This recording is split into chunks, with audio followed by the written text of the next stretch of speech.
Well, good morning. It's Longhaultanker, straight razor shaving with Longhaultanker. And it is Tuesday, the 13th of December, 2022 at approximately 10:45 a.m. Central Time. And I'm at home. You can see my nice little starburst, sunburst right here. And so that's an indicator that I'm at home. And I got home yesterday morning about 24 hours ago. Slept over in the truck the night before. You saw the video where I was up in the driver's lounge and the previous video.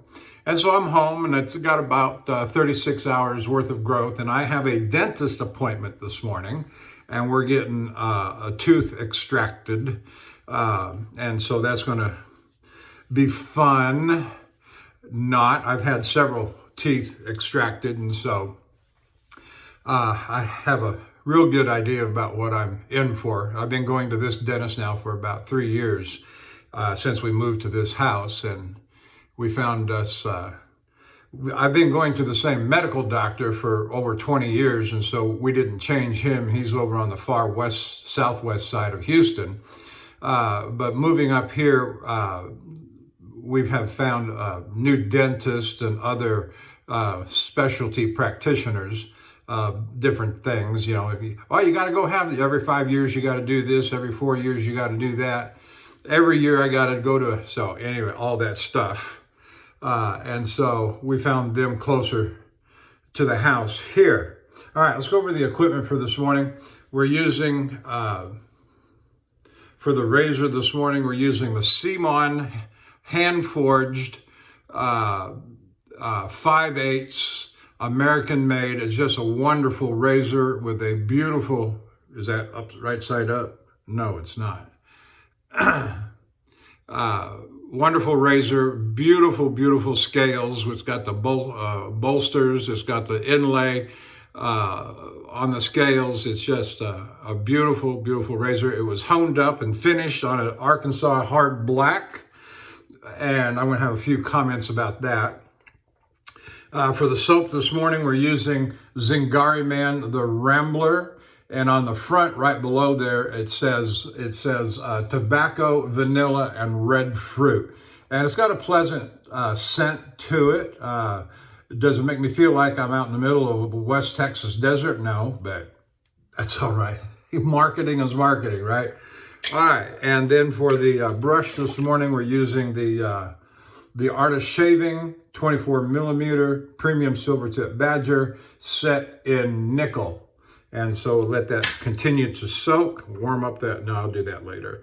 Starting off with a dry puck, and squeeze most of that water out. And we're gonna load it like we hate it and get it going and then load it again. And so I've gotten several very pleasant comments on my last video, including that accident scene video at the intro of the video. And yeah, I'm completely convinced that that was a avoidable accident. And as I go back and look at that video, a couple of things stand out at me that I hadn't quite noticed before. And that is two things in particular. That piece of that, a large piece of debris that is in the lane. This is the first item that you see that's up in the lane. Looks like a camper shell, or perhaps a small RV, which would be consistent with that area of Texas where you have a lot of oil wells, gas wells, and a lot of those guys, oil field workers, travel from location to location for the jobs, and they carry their trailers with them as a place to live, because oftentimes in those towns and where the job sites are, it's very remote. The company housing will often be inadequate, and undesirable. And so they carry their own.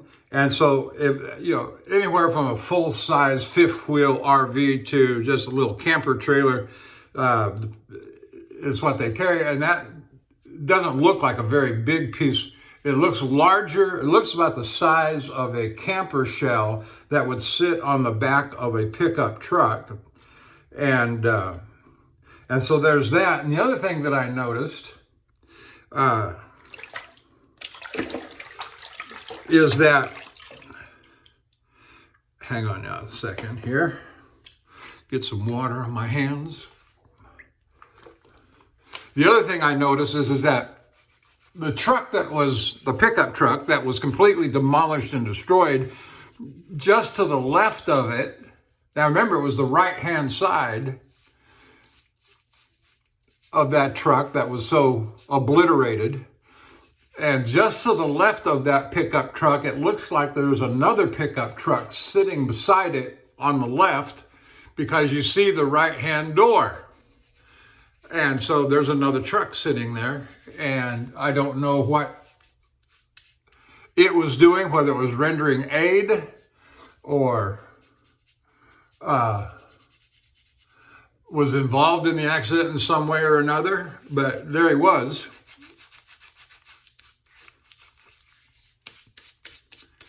And so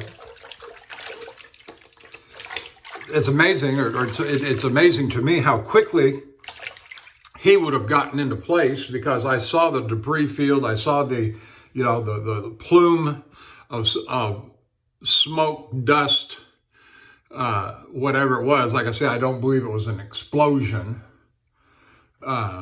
ignited explosion. But all of that happened just in a matter of just a very few short number of seconds. Because I wasn't paying just real close attention myself, because I knew I had a large area of safety around me, front, sides, and back of the trailer, or the tractor trailer. Now I'm going to do this one more time, get it all worked up in that knot just so good. I'm in no hurry this morning, so this may be a long video, like I do any other kind. But I want to have, I've also only used this soap a couple of times, and it's not yet made its appearance in regular, let me say it this way, it has not yet made its debut in regular rotation. When I'm at home, I kind of practice a free use what I want to sort of thing, and then I have my rotations set up for when I'm in the truck on the road. So I don't use one more than another. And I've got several new soaps. Yes, they've all been used at least once now, but not in rotation. So there's still several soaps. I've got at least 9 soaps that are set up in rotation that have not yet come up in rotation. So that's something to look forward to. Anyway, all right, let's...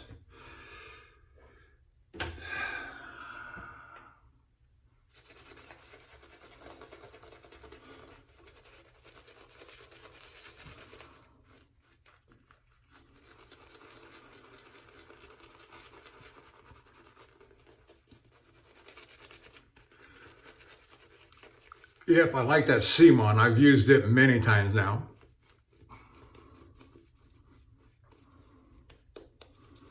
And I will tell you, I will tell you that I bought it from GS6 Gun. What's his little company? Gemco or something. I forget what it was, but that's when I was an active member over at the other forum, and before things fell apart over there. And I called him one day, and he was one of my early mentors. I call him mentor. I'd call him with questions about honing. And I learned a lot of good stuff from him about honing. And so I talked to him maybe half a dozen times, I guess. I called him and said, look, I'm building my collection. I've got a little bit of money to burn in my pocket. I don't want to get junk. I want to get something that's unique and outstanding. And here's how much money I've got to spend. And so he said, well, I got this C-MON that I think you would like, blah, blah, blah. And he sent me a picture of it, and I said, yep, that looks good to me. And it was originally honed by him with a Escher edge. And of course, as I, being young, and I wasn't happy with it, so I immediately took it to the Arkansas and got an edge that I was comfortable with. It just didn't feel sharp and crisp enough. And not having an Escher or a how do you say that, Thurigan stone, didn't know what to expect from it, didn't know how to, so there's a lot of that goes into all these stones. You know, what's your expectations? What are the expectations of the stone? How do they traditionally feel? And so, here we go.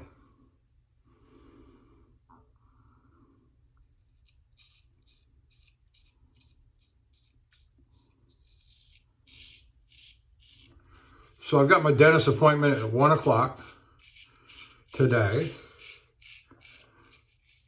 And I don't know how long I'll be there, an hour and a half maybe. And having been through extractions before,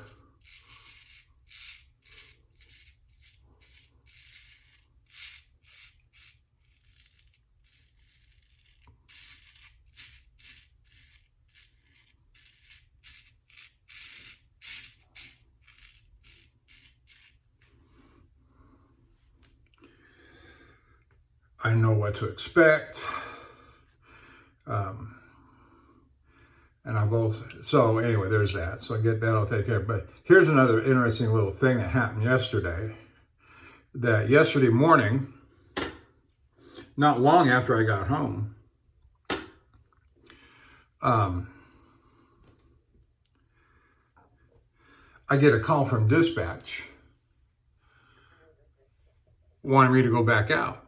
I said, I haven't completed my 34-hour restart at home.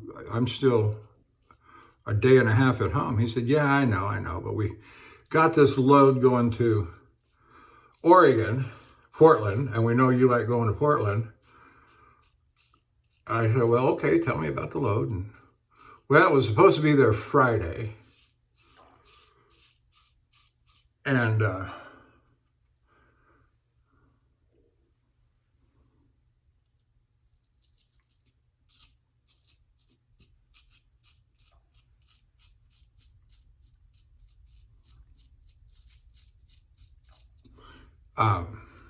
I can't get anybody who wants to take it.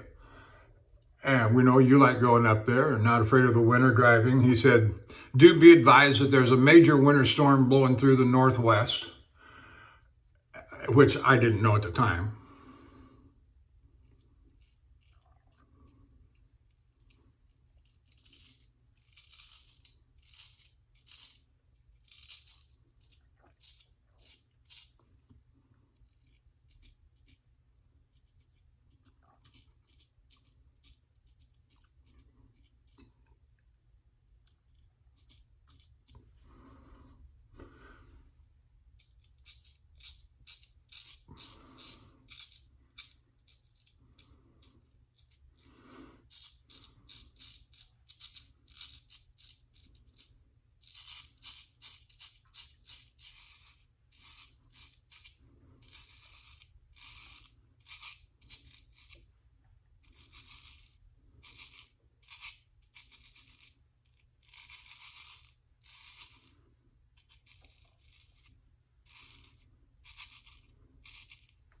And so I always ask the question, how many miles is it? And I know it's 2,500 miles. He said, yeah, it's 2,500 miles. And I do that to implant that number in their head as I go about saying what I got to say next. And so 500 miles a day, that's 5 days, and that's pushing it hard. Although I can do 650 miles a day in good circumstances, good weather, no blockage, no inordinate amount of traffic. If I can maintain 65 miles an hour for 10 and a half, 11 hours, I can do 675, 670 pretty well. And I said, well, here's the deal. I got to get my tooth pulled. I've been chewing aspirin like crazy.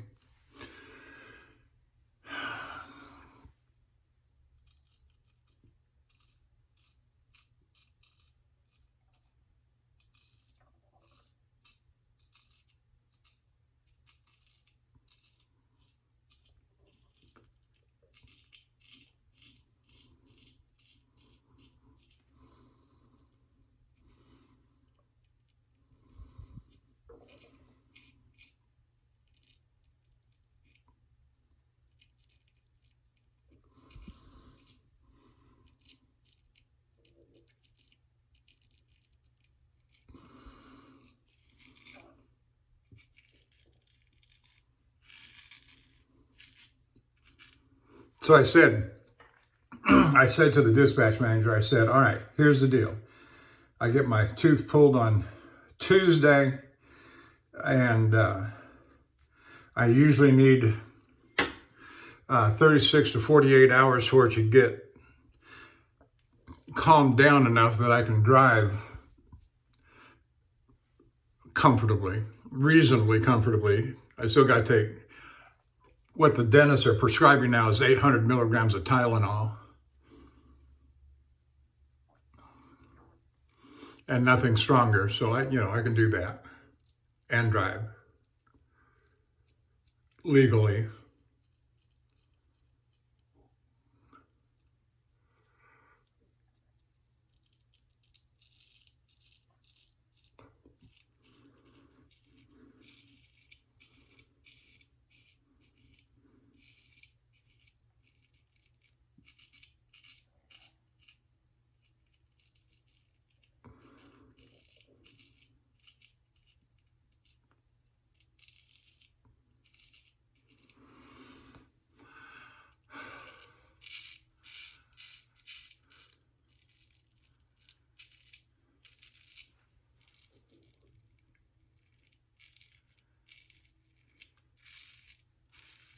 And so I said, I'll take it. I'll leave on Thursday. And he said, so you get there on Tuesday? Because they rescheduled it to Monday. And I said, no, Wednesday. You're going to give me an extra day because of that winter storm. You don't know what's going to happen. And I'd rather schedule in an extra day of driving.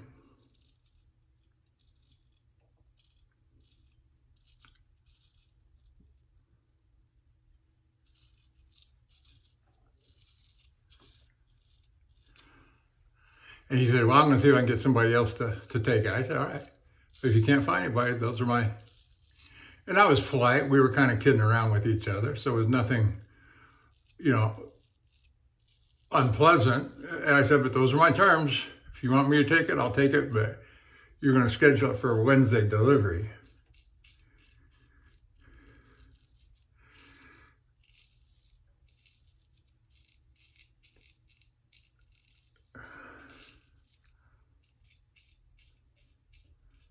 I'm going to call in here a little bit after my shave and see if they found anybody for that load.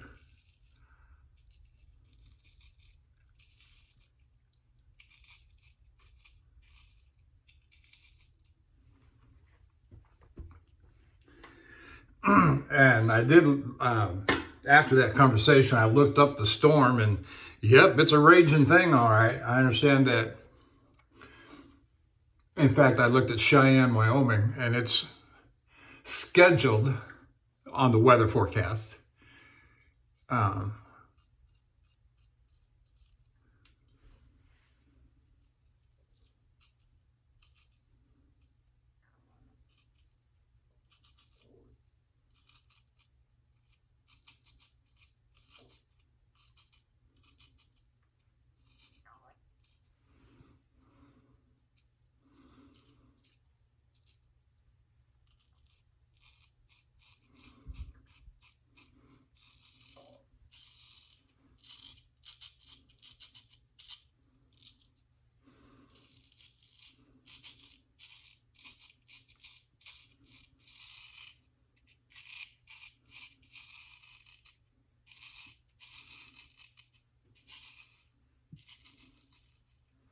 And so Cheyenne is scheduled for major severe winter blizzard through tomorrow night. And then I looked at Signey, Nebraska, and it had the same forecast, and North Platte, Nebraska had the same forecast. I didn't go as far back as Omaha, but I'm looking at it. I'm looking at the weather, and they're all saying that snow accumulations, severe winds up to 60 miles an hour, 24 to 36 inches. And so if I were to take this load, I'd be driving right up into the belly of a major winter storm. And all those western states from Colorado, Wyoming, and over have what they call chain laws. And so when you start getting into the Rocky Mountains and approaches, they have chain up laws where you got to put on the chains. And while we carry chains, we're under company policy orders never to chain up the truck. One, we're not experienced or trained in how to do that. And two, even if we did, if we were, or well, somewhere, first of all, we don't train. And if somebody took it upon themselves to chain it up without proper training from our company, which they don't provide, we would be held liable, of course, for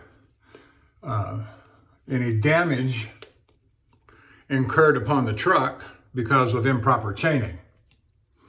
And so when I say held liable, our jobs would, disciplinary measures up to and including termination, you see. So there's that. So no, and besides that, we get paid for inclement weather stoppage. And so pull into a truck stop, wait the storm out, wait till the snow plows do their thing, and move on.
So I'll call them and, you gotten a driver yet for that load? Yeah, well, I'm still available as of Thursday. I'll take it on Thursday with delivery on Wednesday. And I wouldn't be a bit surprised with that storm that they're going to get shut down for 2 or 3 days. If it's as severe as they're saying, yeah.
Okay, another element that I wanted to talk about this morning was that a discussion came up in some of the comments of yesterday's, my last video. Comments came up yesterday and this morning about preparing an Arkansas stone. And I have three 8x3 stones from two from Den's and one from Norton. The two from Dan's, I got a 8x3 True Hard and an 8x3 by 1/2. The other one is an 8x3 by 1, and the True Hard, and then the True Hard, the Hard Black is 8x3 by 1/2.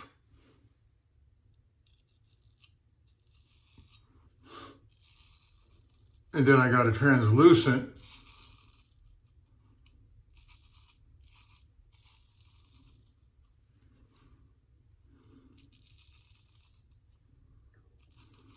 from Norton.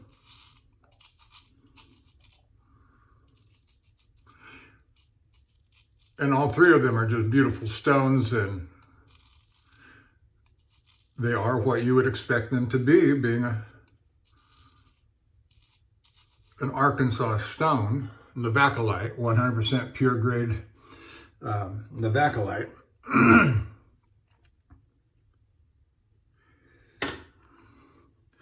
And what I've done, now I know that there is a propensity on the part of many to want to highly polish them, whether it's through high grit sick powder, or taking them to some kind of a buffing wheel, or other practices that would give them a very high gloss finish on them, and that's fine.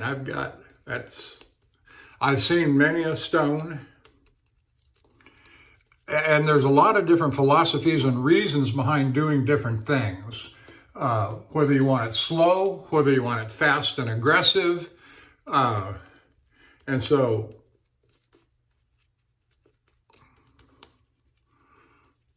or somewhere in between. And so much depends upon what the desired outcome, the desired effect, intent is of the user to get to where you want to go. And that's a hard thing for others sometimes to come to terms with. Well, it has to be done this way. No, it don't. It don't. You can do whatever you want to do to your stone. Have at it.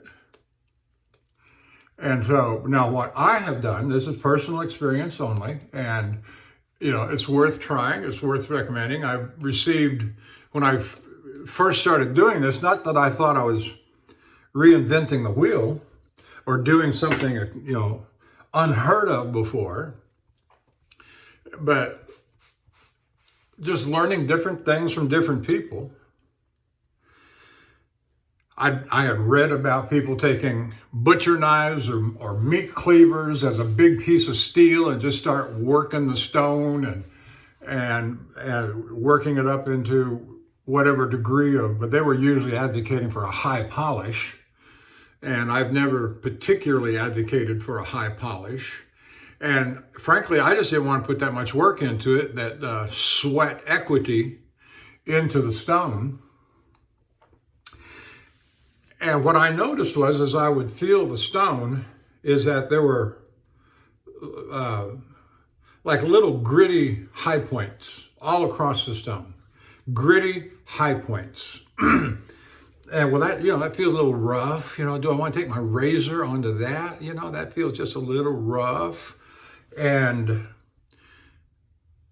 not people oftentimes talk in extremes too. I don't want to burnish my stone. I don't want to polish my stone. Okay, fine. But you can still take the same measures and practices that people use to get to that high level.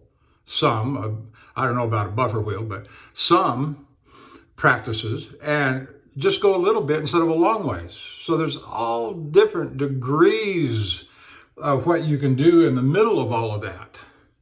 And so what I do, feel the stone, feel those little gritty high points all scattered. It's like that little gritty sand almost on top of that. And what I do is I take a 1 or 2 inch chisel and just start working the chisel on the stone, knocking off those high points. I keep feeling it, rub it, feel it, rub it. And when it gets to a point that I'm satisfied with, that it's smooth, and that's all I'm looking for, is smooth. Is it smooth?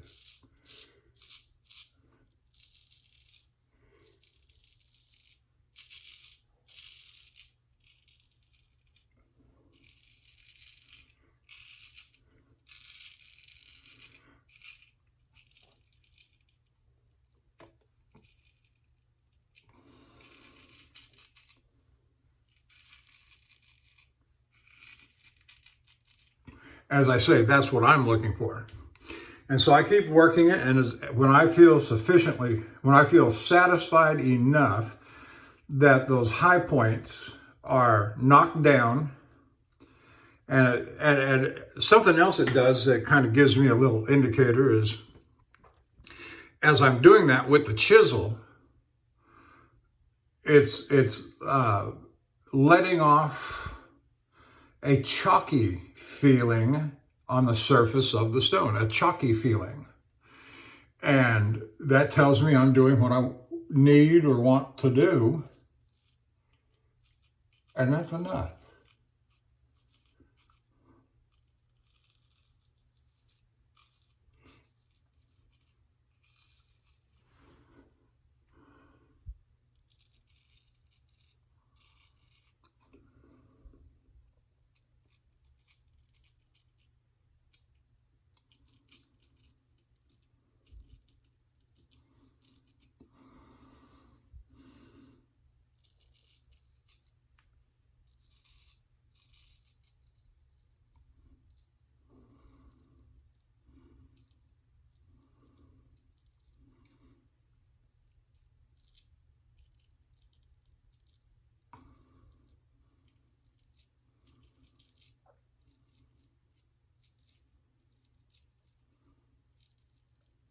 Now, I remember Jared Connerty at the Superior Shave, when he was working his Arkansas stone to turn it into a concave stone for convex honing. And he had his plate there, and he'd use sandpaper, and he would use the sick powder. And those time-elapsed videos that he was, going an hour, 2 hours, whatever it was. Of course, he'd reduce it down to a 20-minute video.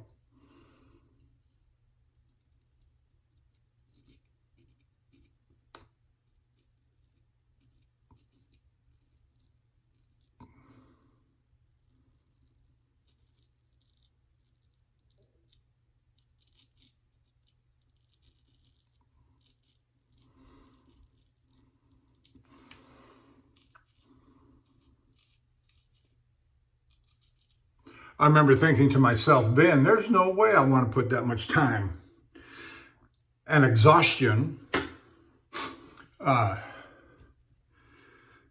into doing that. And so there's got to be a simpler way, I said to myself. And so I work my stones 10, 15 minutes with the chisels, and that's usually enough. And then as you begin using the razors, that adds another level of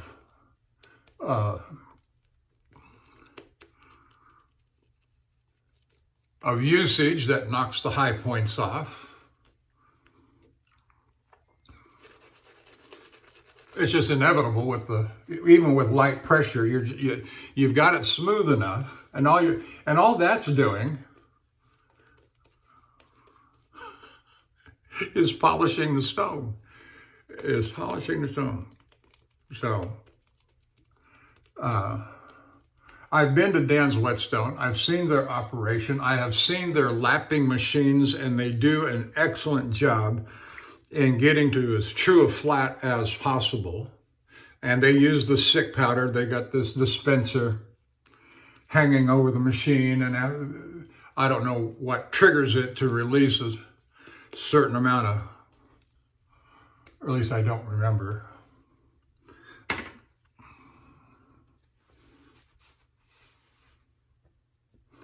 This is a very nice scented soap.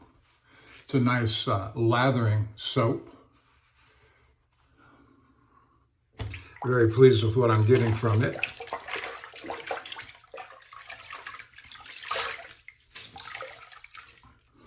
It was Anthony Esposito that pointed me in the direction, not personally, but through his videos. Zingari man, as he would like to say.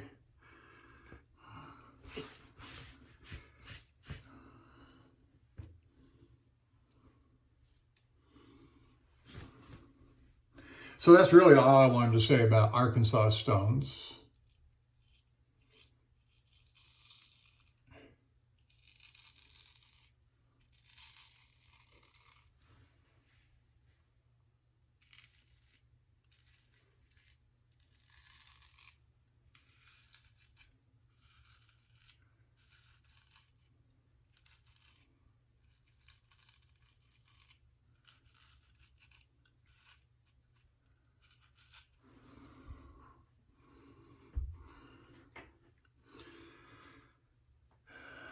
Oh, if you're watching me on YouTube this morning, thank you. Appreciate you joining me here. I hope you like what you're seeing. I'm getting very, very positive, very nice feedback. Granted, I'm not fast. Usually I make my videos much longer than other folks. But I just take my time and have a good time. I have no commercial interest in anything. I'm not selling anything. Everything I use, I buy with my own money. I'm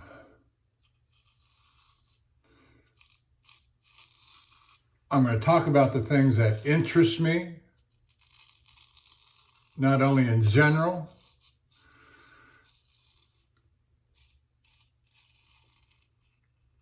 but in particular to the products that I use.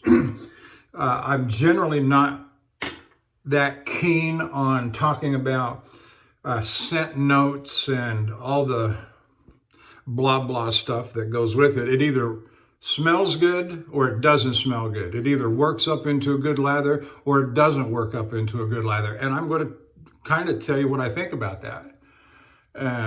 Yeah, okay.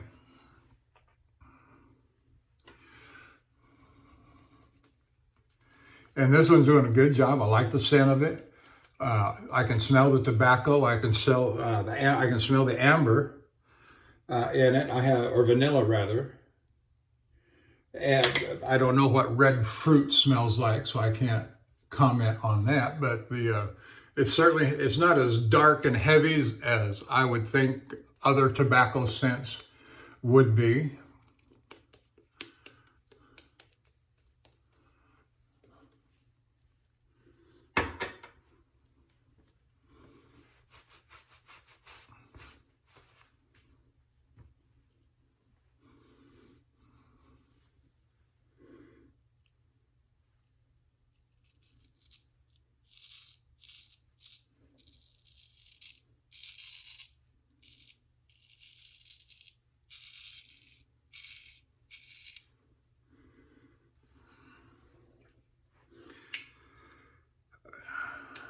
So thank you for joining me on YouTube. Hit the like and subscribe. And if you're so inclined, go on over to the Shaving Cadre, www.theshavingcadre.com. And if you're not a member over there, make an account, join the conversation. It's a fun place to be. They talk about a whole lot of other things besides shaving too, but it's the camaraderie of the thing and being a part of a forum of something that draws you all together, us all together. That's shaving, wet shaving, various kinds, not all straight razors, but I'm kind of a purist in that regard. But straight razor is my thing. And I don't use DEs, I don't use shavettes, and so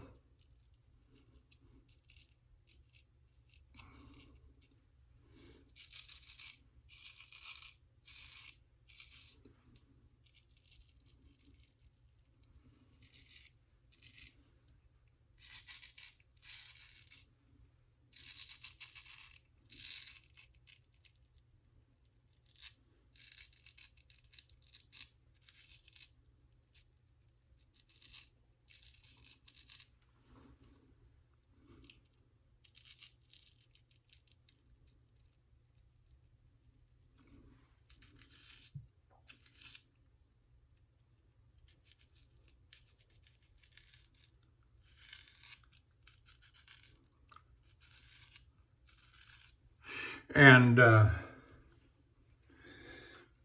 I'll put a list in my description of some of my favorite videos, channels, and shavers that are associated with the shaving cadre. Among those are Handlebarber Dave, Major Rich, Nurse Dave, Bill M, The Cutthroat Journey, Shooting the Shave, and Lukey 3262. And beyond that, I do have some other favorites, international favorites, other U.S. domestic favorites that I like to watch. Anthony Esposito, Dr. Matt 357 are two of the very best in my mind with regard to shaving and honing. Then the international favorites are Dapper Shaves out of South Africa. What a guy. Just loving his stuff. And then, Maddie Lindholm out of Sweden. And then Mr. G Shaves. Mr. G Shaves, I think it is. Or Mr. G Shave. Yeah, you get the idea. Out of UK. And he doesn't always use a straight razor. He mixes it up, but he's fun to watch.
A discussion came up here not long ago about honing and who to watch, and if you only had a few guys you were going to watch, who would you watch? And I don't mind throwing my opinion in on that at all, because of where I came out of 7 years ago. That's all I did was watch videos and how to hone, and I also saw the difference between who was doing a top quality job and who was not.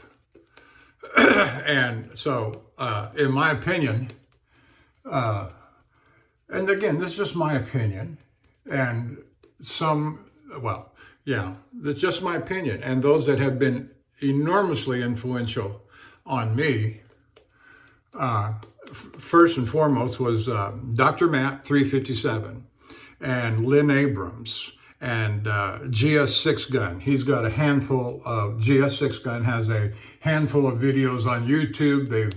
He doesn't keep at, I don't know, but he just did a few and that was it. He doesn't keep going like so many. Maybe he said, well, this is good enough. I did a series on the shaft and glassstone. I don't need to do anymore. I did a series on the conical. I don't need to do anymore. But the thing about Dr. Matt, is that he's regularly coming back. I say regularly, he doesn't do them every day. He doesn't do them even once a week or even once a month, but he'll come back every so often and do a video. He's usually trying, as I perceive what he's doing, he is illustrating some principle by the latter videos. His 4-part series on the conical, unparalleled. That was the magic key that taught me how to use a conical.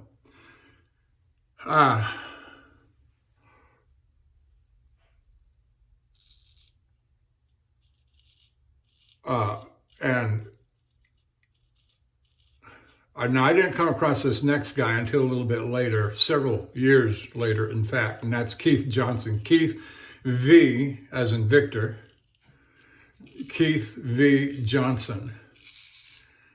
And he's primarily a Japanese natural kind of guy, but he works with Arkansas and conicals as well, Eschers as well, and very informative. And like Dr. Matt, I mean, he approaches this thing from a very scientific, like Dr. Matt, sort of approach, not only just scientific, but what works and what doesn't work. I don't know what his background is. I don't know if he's a woodworker or if he's a full-time honer. I don't know. But he's always very informative. He's said on many occasions, he says, all I do is I sit around and I read this stuff. Ouch. And we'll see if that one bleeds.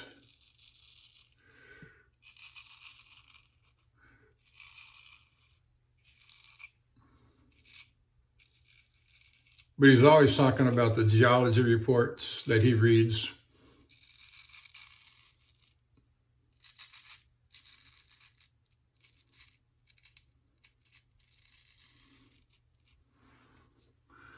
And then beyond those guys,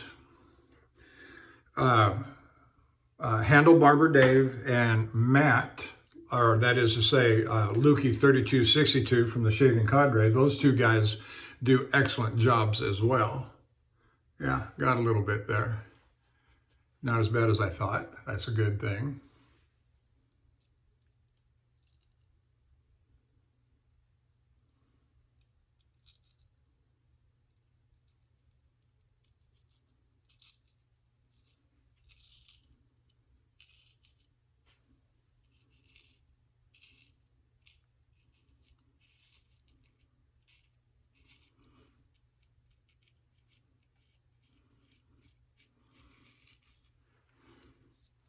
Feeling real good. I'll just have the nurses all over me when I get up to the dentist's office in a little bit. Toothless old man. Whoops.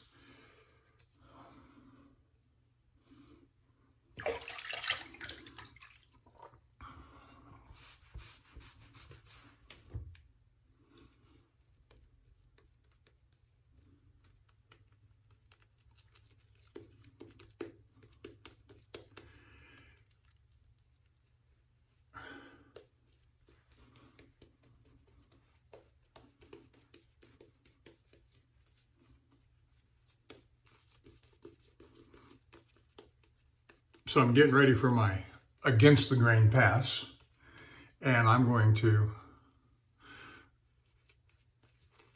put some water on the brush.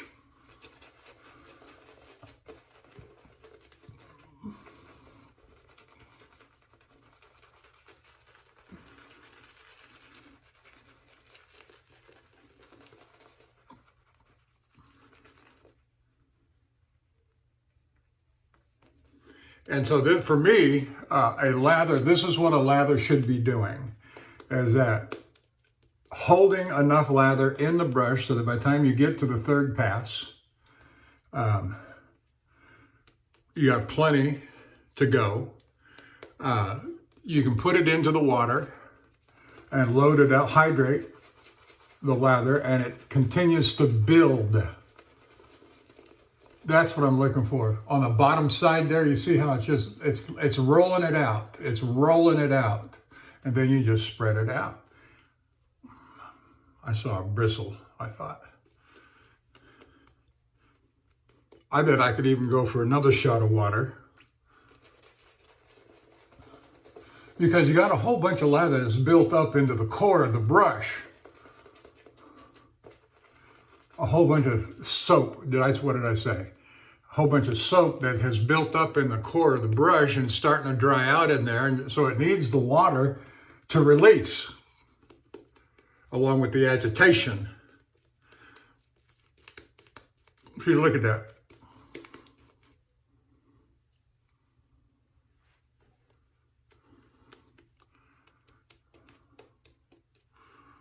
And that, my friends, is a good lather. That's doing that. And you couple that with a good scent and you've got a home run. So I've got 5. I was looking at them this morning. I've got Navigator and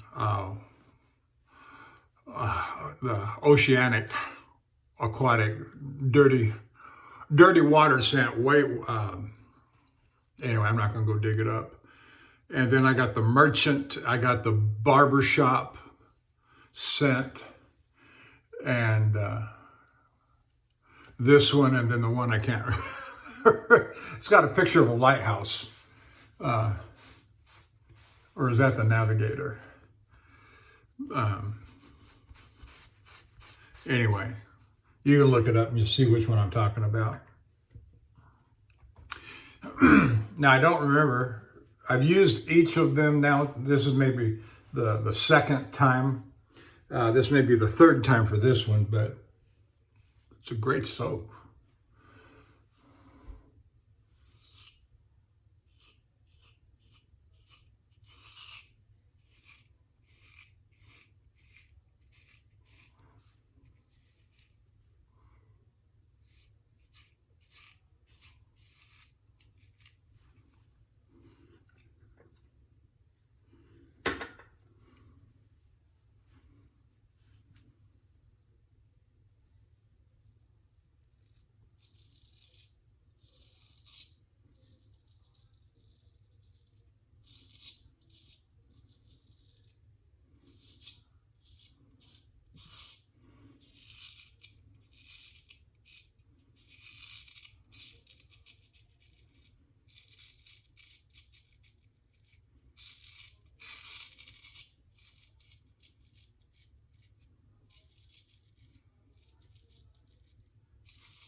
My degree of angle on that was just almost flat. Less than a quarter. Certainly not more than a half a blade width. 1/2 of one blade width. Beautiful. Absolutely beautiful.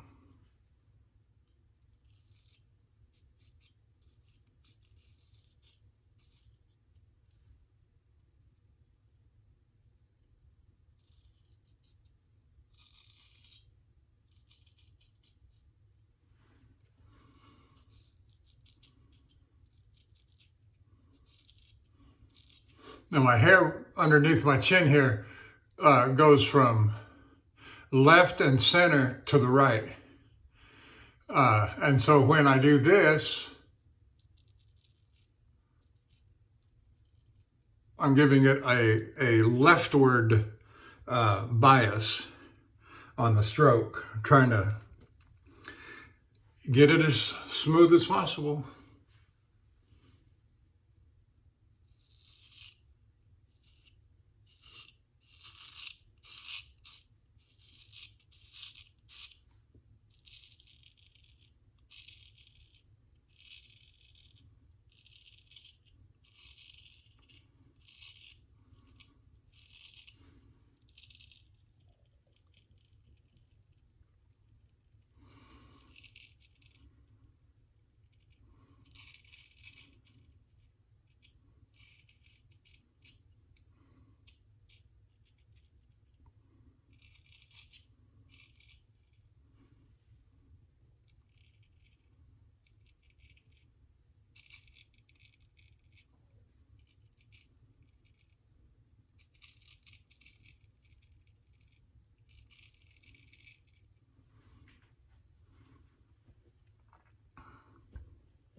All right, we'll come back to that on the Fool's Pass.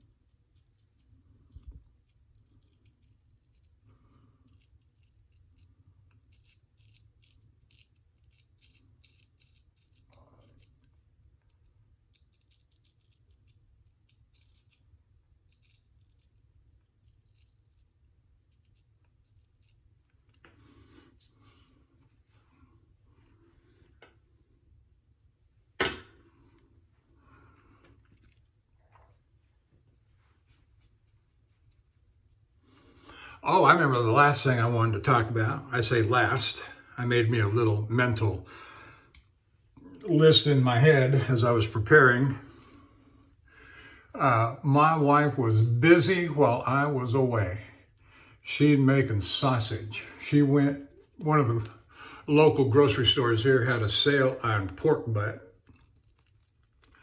And she went and bought 5 or 6 of them. And she made homemade sausage, Italian sausage, breakfast sausage, maple sausage, and last but certainly by no means least, homemade chorizo. And she likes doing everything from scratch, even making her own herbs and spices, or especially the herbs. But nonetheless, she'll dry them, she'll grow with them. She'll grow them like cilantro and other such things, and then she'll cut them and dry them in the oven, or got one of these big drying machines, and dehydrator, that's the word I was looking for. And so she made some chorizo, first time she's ever made it. And so when I got home yesterday, of course, she was following me on the tracker, right? And she called me and she said, so you're just about home, aren't you? You're about ready to make the turn. I said, yeah, I'm coming down the street. And she said, okay, just wanted to double check. When I got home yesterday morning, she had me a bowl of chorizo, scrambled eggs, and cheese. It was, now I've had all kinds of chorizo. And most of it, quite frankly, and I do like it, but quite frankly, most of it is just too hot for me. You're not a man unless you can, handle the jalapenos and the green chili peppers and blah, blah, blah, blah, blah, all that nonsense. Well, let's see. Do I want to eat all that hot stuff and sit on the toilet with diarrhea for the next 3 days, or would I rather have it more mild? I'd rather have it more mild, thank you. And so, she made, the taste is unmistakably chorizo. Was it as hot as fire? No. It was delicious.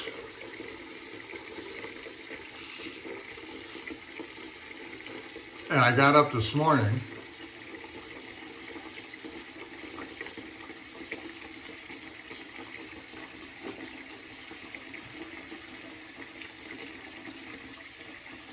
and as I often do, I'll make my wife a cup of coffee when I'm home.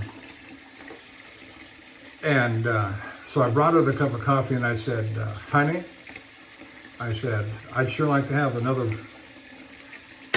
bowl of chorizo and eggs this morning. And she says, oh, really? You like that stuff, huh? I said, I sure did. She made me another bowl. And it was delicious.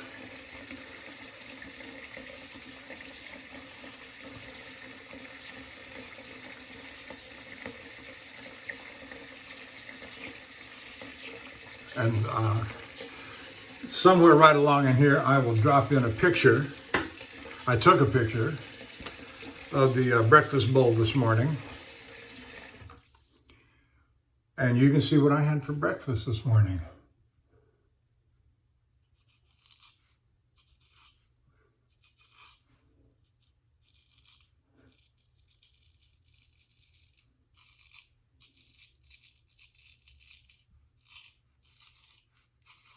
A day in the life, even at home.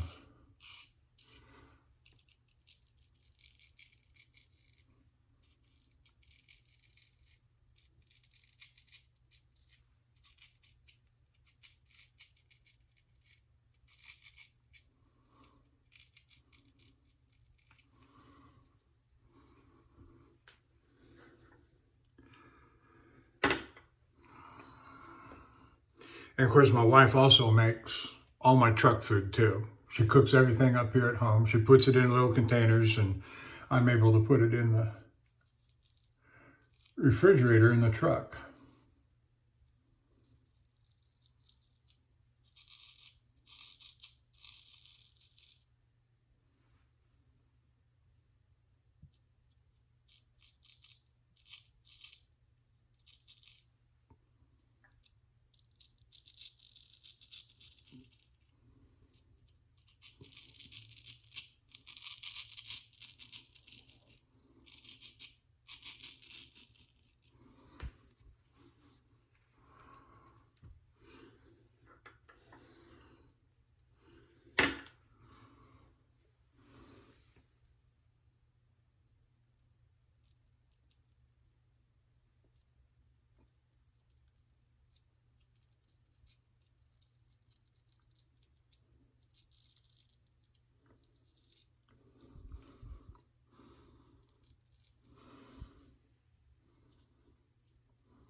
Yeah, I guess that'll do.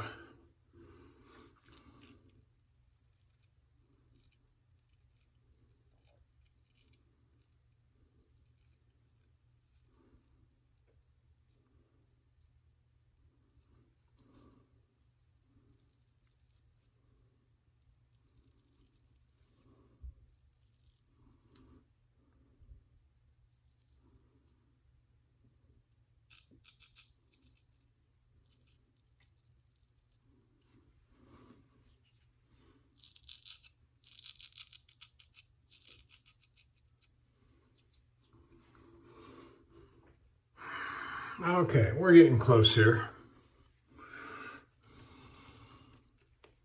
to being done, that is, with the face. I still got to do the head shave. Probably, if I'm still home on Thursday, I'll do the clippers on the head. I got a big old glob back there and I don't need it back there.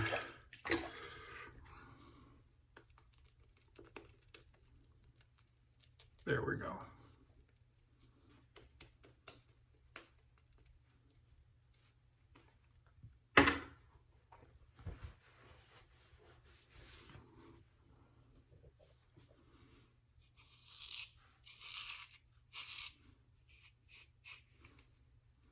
No, I like telling the stories. I know I go long, but I like telling the stories. Driving experiences, life experiences, stories about chorizo.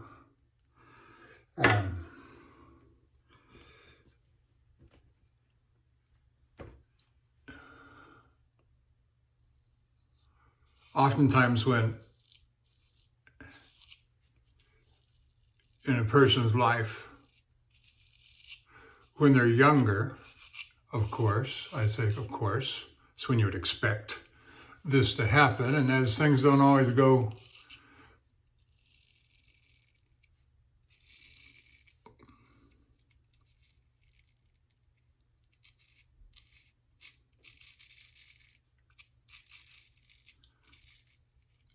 the way they thought they would or hoped they would when they're younger. And that's a disappointment and oftentimes a bitter hurt too. And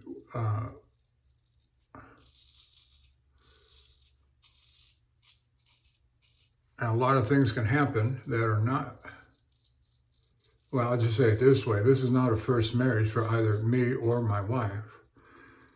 And we married, I'm 63 years old. We married approximately 15 years ago. So do the math.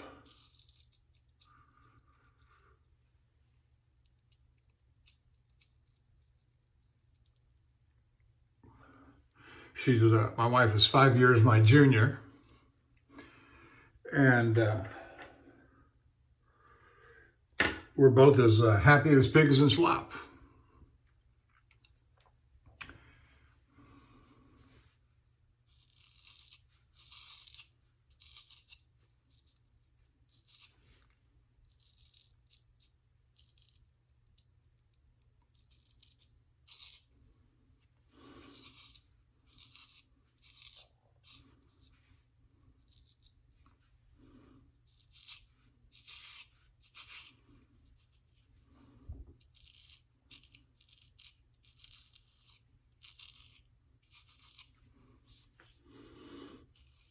And so I guess I can summarize by saying that we're living our best life right now.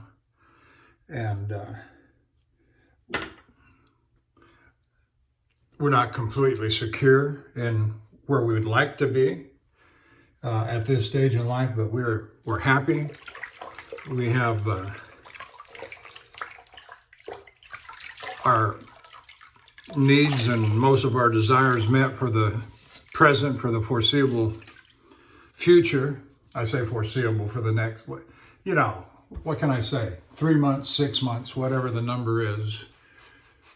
And so, unless a nuclear bomb hits Houston in the petrochemical plants that we have here, which, you know, there are lots of them over in the Pasadena side of town, east side of town.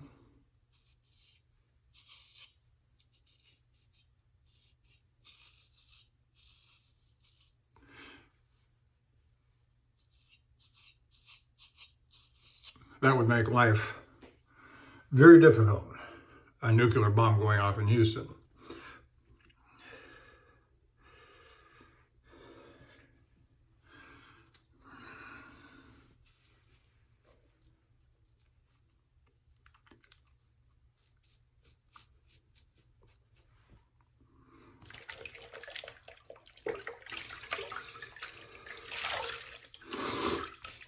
And so my wife loves to cook. Honey, I want to get a new food processor. Honey, I need to get a new meat grinder. Honey, I need to, anything you want, dear, anything you want.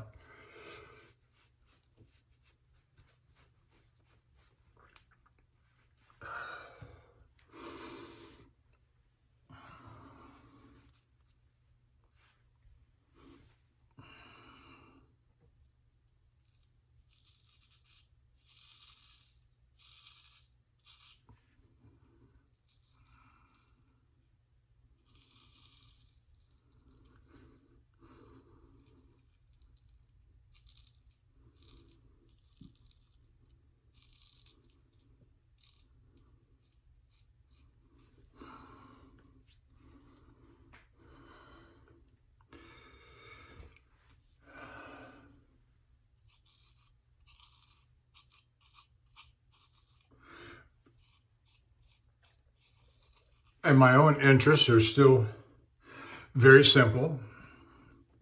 I doubt that I'll ever buy another gun in my life, but that's no big deal. There's a couple I'd like to have, but I ain't gonna, you know, I'd rather buy a new razor, quite frankly, than I would a new gun. And I know for a lot of guys, that'd be a very hard decision to have to make. Who like both razors and guns.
Okay, sideburns, check the sideburns.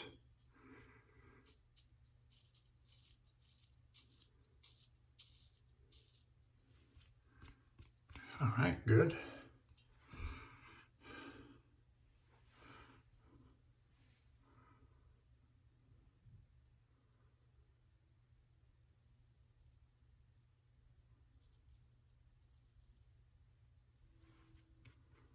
Yep, that's good.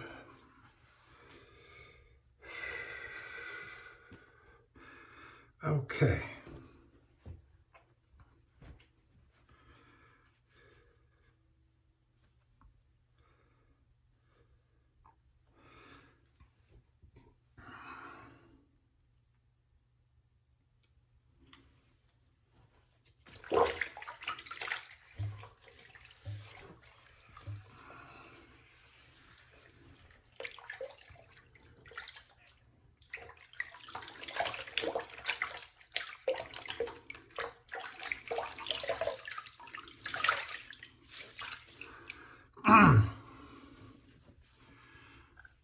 I saw something very interesting in the news this morning. Very interesting. Now, I'm a big fan of Steve Bannon in the War Room. And he had a guest on there that blew my mind. but I'm not going to tell you who it was. And, you know, besides the usual suspects that Steve would have on there, like Marjorie Taylor Greene or Jim Jordan or Steve Cortez, he had somebody on there that was absolutely telling. And I say that in a good way. In a good way. You know, if you're running a show and you bring somebody on to interview as a guest, especially on that side of things, you have to be careful by all of these implied implications of, you know, it's not, you know, even President Trump was blasted because of a certain dinner party he had at Thanksgiving when a certain individual brought uninvited guests, and they were admitted. See, think about all that has to happen. I'm not going to get into that whole problem or that fiasco, but it's the whole question of association, and at that level as well. And I include Bannon at that level. Who are you bringing on your show? What's their pedigree? What's their, not just their bona fides, but their pedigree? Who do they hang out with? Your guests. If you're bringing a guest on, who do they hang out with that could, you know, well, he brought so-and-so on and he's nothing but a blank. And so you've got to be mindful. Remember, I was in the ministry, pastor, and I had to be very careful when I would have a guest speaker come on board, whether in my absence or as a special circumstance, a special speaking engagement. And the last thing I wanted was to be connected by association with somebody that was a nut job. When you brought so-and-so on, you had him come speak at your conference, and he's a nut job. He's co-authored books with this guy, and he was a co-host on a radio program with this guy, and he's a nut. And so guilt by association is a very real thing, and not you know, you heard the old expression, you can tell a lot by a man, you can tell a lot of a man by the enemies that he has. And that's so true. You know, who's against you, who's with you, who's for you, who, you know, and who are you fighting against, who's fighting against you, all that sort of thing. And so he had somebody on there today who, in my opinion, said a whole lot. And now I'm in favor of it, so I'm not complaining, but I thought I told my wife, I said, would you have picked up on that? And she said, probably not, because I usually don't care about those kinds of things, guilt by association, or, you know, having been a pastor and still not actively, but deeply committed to the views and principles I once publicly advocated for, or in the past. You know, I'm beating around the bush, but I hope you get the idea of what I'm saying. Still passionately committed to those principles and values.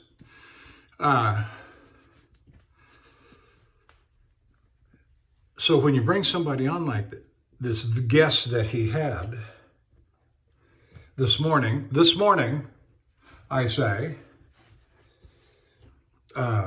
it says a lot about maybe where we're going. See if you can guess what I'm talking about and why.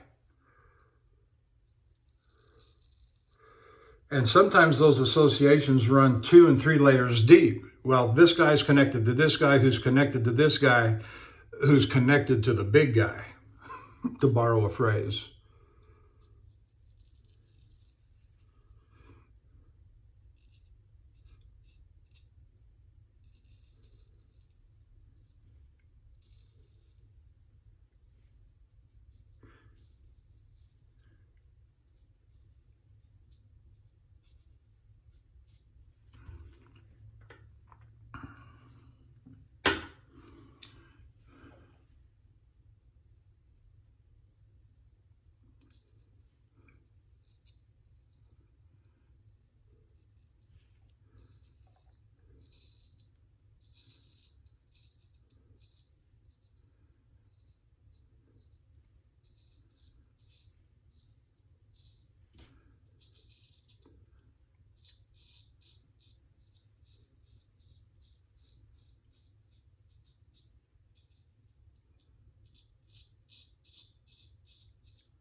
All right, we'll come back on that, on the upstroke.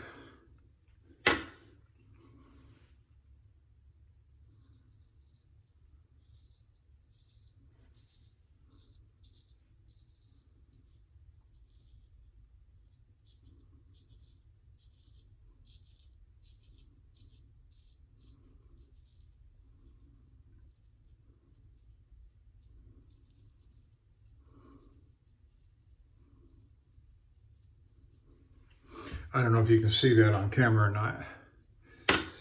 And I'll tell you too that when I watch my own videos, I'm not watching them all the way to the end to the head shave. So, but I put them on there just in case somebody wants to watch it. And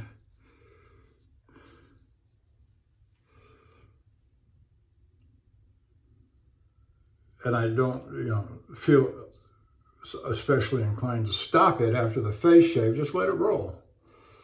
And people will watch what they want to watch and turn it off when they want to turn it off, and that's okay.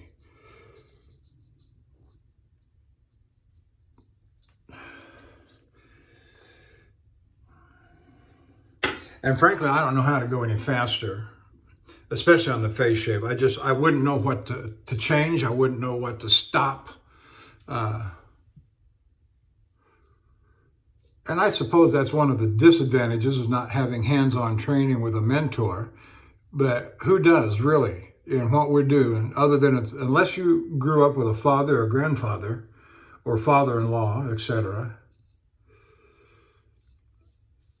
I say grew up, father-in-law, after you were married. Yeah, let me show you how to do this, son. I got my new son-in-law, who's expressed some interest, but I've learned here recently that, yeah, he just doesn't have the time or the inclination to give it the time that it deserves. Well, okay.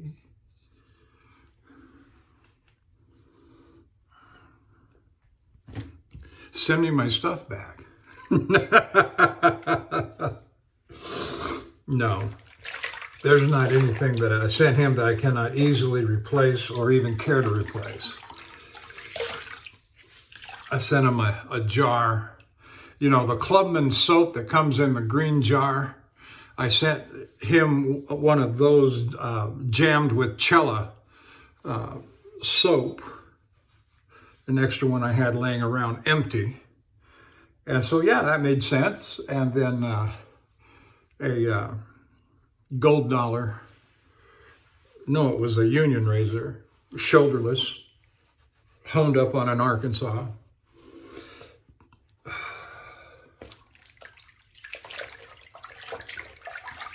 And so that was, and then what was the strop?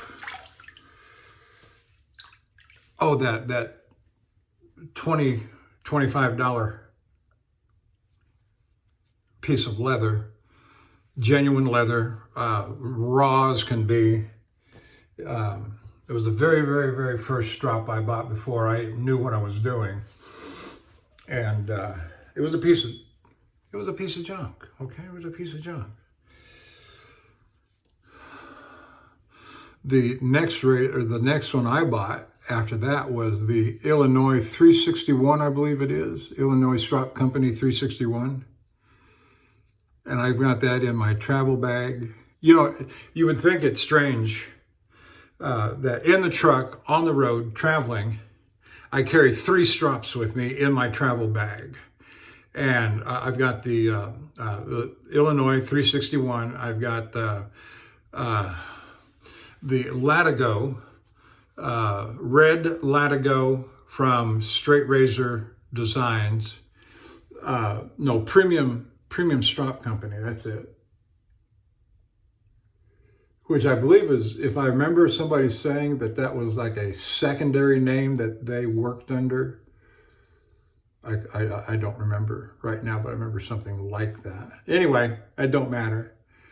And then the other one that I got is a buffalo skin from Duke City. And I got it from J.R. Groans, from eBay. And I don't know what's happened to old JR. He's just up and disappeared. He was restoring razors and selling them at very, very affordable prices. And were it not for JR Groans, Growns,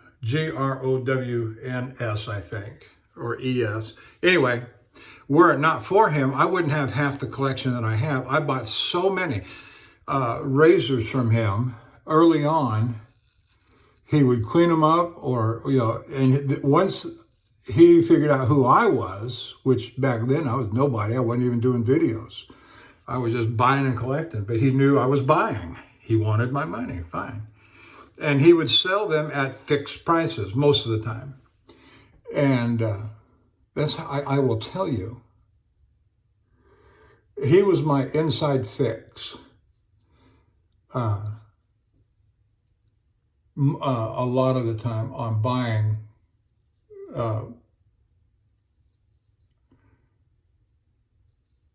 maybe I shouldn't say it that way, because I don't think he's still active, and I'd hate to think that he's an older gentleman. I would hate to think that he's not alive, but I don't know. They didn't put out any kind of announcement, if you know what I mean. Yeah, I got it right there. Dagnabbit.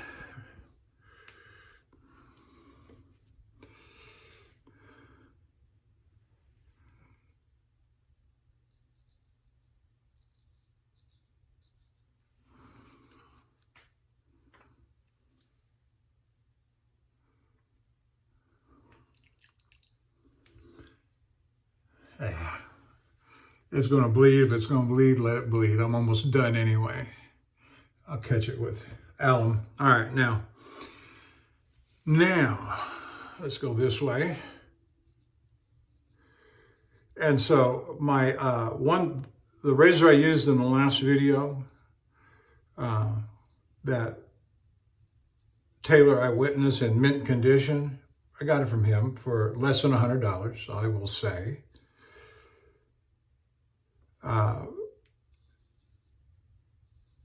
I have a Bengal that'll be coming up. In fact, my next shave video, or my next shave, whether I record it or not, in rotation,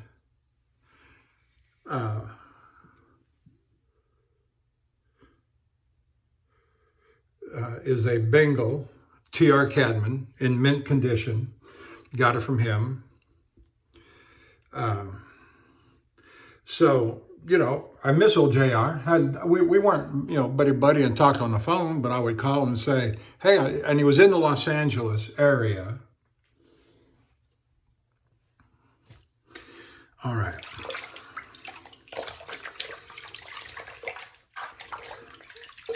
And I talked to him on the phone, I don't know, 3 or 4 times. And he says, well, come by and stop by and see me sometime. He knew I was a truck driver.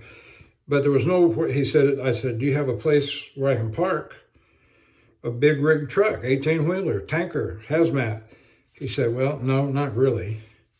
Well, that's the only way I'm ever going to get to see you, pals. If I can drive out, convenient on a route that I'm on, and you got a place for me to park and turn around, and you've got at least, you know, a couple, you know, 300 or 400 square yard, 300 or 400, yeah, that would be, yeah, let's just say 900 square feet, where I can come in, park, and turn around.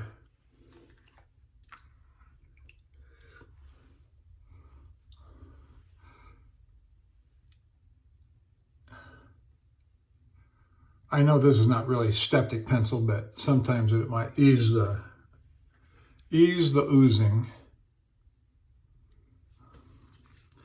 All right.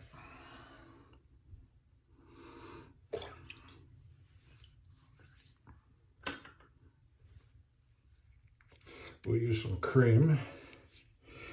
And I've got to say, this soap has just performed very well. Very pleased with it. Big thumbs up on this the Rambler Zingari man.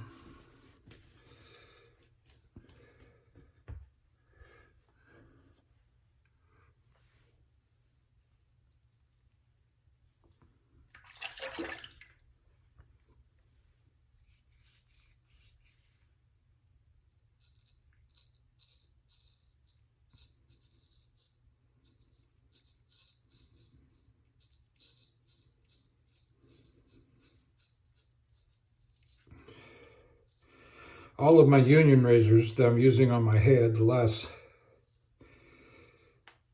I think I've got 2 white and 1 black handled. They're all honed up on the Norton translucent.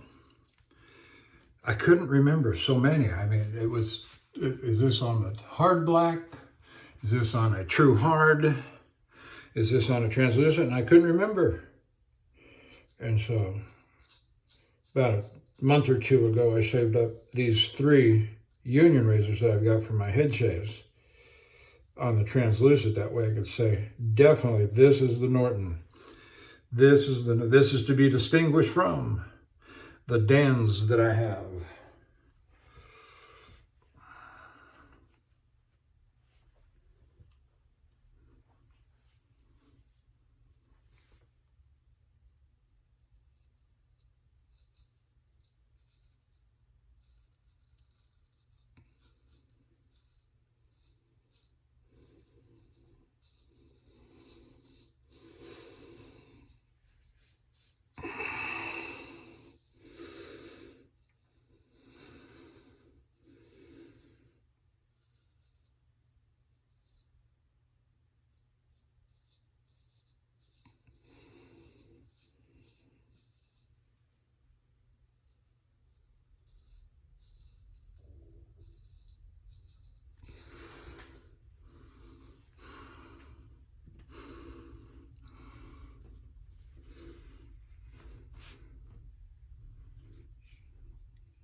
All right, there we are.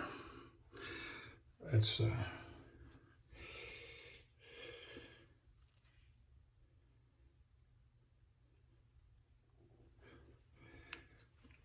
yeah, you gotta chase the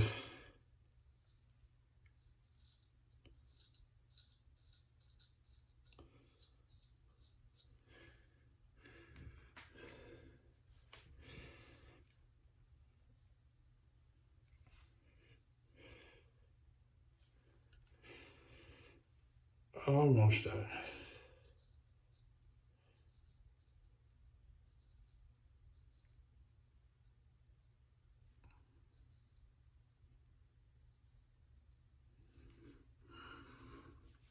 All right, we're going to call that quits right there.